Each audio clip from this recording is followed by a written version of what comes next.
आज मातारवरी का कोई कॉम्प्लेक्स का उद्घाटन होने जा रहा है। उसमें माननीय प्रधानमंत्री जी को भी इनवाइट किया गया।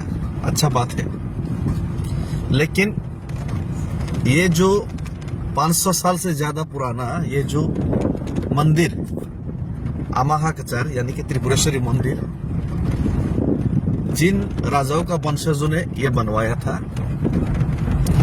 500 साल पहले, उन्हीं का फैमिली से एक भी मेंबर को, राज परिवार का एक भी मेंबर को, ना ही इस त्रिपुरा के एमपी कीर्ति देवी महारानी जी, ना ही महाराज, ना ही उनका माताश्री, किसी को भी नहीं बुलाया गया। ये बहुत दुख की बात है और शर्म की बात है, और ये तिपरासा के लिए, तिपरासा के हिस्ट्री के लिए ये अपमानजनक बात भी है। ये पूरा तिपरासा जाति को अपमान करने का शामिल है, और ये बहुत ही बड़ा क्राइम भी है, क्योंकि ये हर एक बार जब पूजा होता था, अर्चना होता था, तब राजाओं के बिना, उनका परिवार के कोई भी सदस्य के बिना ये पूजा शुरू ही नहीं किया जाता मंदिर में। लेकिन आज उन्हीं लोगों को, किसी को भी बिना बुलाए ये जो उद्घाटन किया जा रहा है, ये बहुत ही शर्मनाक बात है,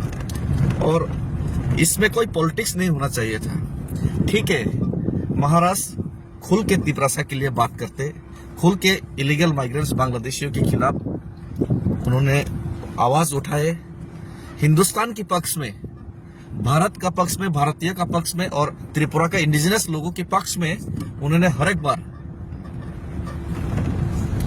खुले दिल से बड़ा आवाज करके उनका आवाज उठाया। तो इसी का सजा हिसाब से, इसी का सजा का तौर में आज उनको और उनका फैमिली को यहाँ पे इग्नोर किया गया। लेकिन ऐसा पॉलिटिक्स यहाँ पे होना नहीं चाहिए। ठीक है, महाराजा तिपरासा के लिए बोलते, बांग्लादेशी के खिलाफ बोलते, लेकिन इसके लिए ऐसा बर्ताव, और ये जो भाजपा का जो सरकार है, भारतीय जनता पार्टी का सरकार है, और प्रधानमंत्री को भी संज्ञान में लेते हुए ये जो अपमानजनक आज का जो ये जो उद्घाटन हो रहा है, इसका कड़ा निंदा और कड़ा विरोध करता हूं, और इसको हर एक तिपरासा को बॉयकॉट करना चाहिए। हर एक तिपरासा को बॉयकॉट करना चाहिए। ये बहुत ही तिपरासा के लिए शर्मनाक दिन है और काला अध्याय है। ये तिपरासा के लिए बहुत ही लज्जाजनक घटना है।